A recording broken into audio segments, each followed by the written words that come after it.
Passo a palavra agora ao Marco Antônio Carvalho Natalino, do IPEA, Instituto de Pesquisa Econômica Aplicada. Bom dia a todos e todas, bom dia, ministro. Eu vim aqui para falar de uma coisa somente, que é fazer uma estimativa de quantas pessoas a gente tem no Brasil agora em 2022. Tá? Então, é um trabalho que eu já fiz uma estimativa referente a 2015, no início da pandemia, em março de 2020, apresentei uma nota técnica, novamente, com dado atualizado, e vou aqui rapidamente apresentar em que situação estamos, né? Então, pode passar? Sou eu que passo aqui, né? Então, já foi falado antes, né? A gente tem... Anteriormente, a gente tinha uma situação de criminalização da situação de rua, né? Ela ainda permanece, mas, pelo menos, a Lei de Contravenções Penais foi revogado, o artigo 60, em 2009. Isso é para a gente ver o quão perto a gente está ainda de um momento em que a população em situação de rua não era nem contada, né? Era tratada como, enfim, realmente invisível, quando não tem que ser expulsa do espaço urbano. Então, no artigo 7º, né, da Política Nacional da População em Situação de Rua, a gente tem a situação instituir a contagem oficial da população em situação de rua. Esse é um objetivo da política. Tá? Infelizmente, tanto o censo de 2010 quanto de 2022 não incluem pessoas em situação de rua, exceto em domicílios improvisados e domicílios coletivos. Tá? Como é que a gente contorna essa dificuldade? A gente usa os dados dos municípios. Tá? Outros países fazem a mesma coisa, não tem nada de especial. O único problema aqui é que nem todos os municípios têm uma estimativa ou levantamento, então a gente trabalha com aqueles que enviam os dados para estimar para os demais. Né? Dados oficiais informados por cerca de 2.000 municípios que têm levantamento ou pesquisa, a gente estima a população de rua nos demais municípios. Tá?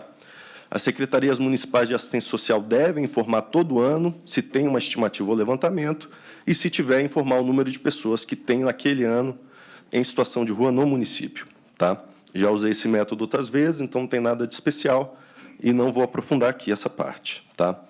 Lembrando, a qualidade dos dados que eu apresento, ela é dependente da qualidade das contagens feitas pelos municípios. O que a gente mede, estrito sensu, é o tamanho da população em situação de rua que o poder público consegue enxergar. É uma pesquisa aplicada, né? O objetivo é avaliar a demanda, né, por políticas públicas como parte de um processo mais amplo. Tá?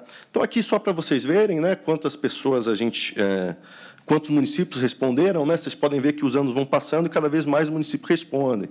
Isso é bom porque melhora a qualidade da estimativa. Tá? Os fatores aqui, rapidinho, né? Número de habitantes, pobreza, né? Grau de centralidade e dinamismo urbano, né? Que é aquela coisa dos municípios grandes que atraem, né? Por serem muito ricos, atraem também a população de rua. Atuação da assistência social para com a população em situação de rua, né? E o número de pessoas em situação de rua no cadastro único, que, vale lembrar, é subestimado, mas é um bom estimador. Né?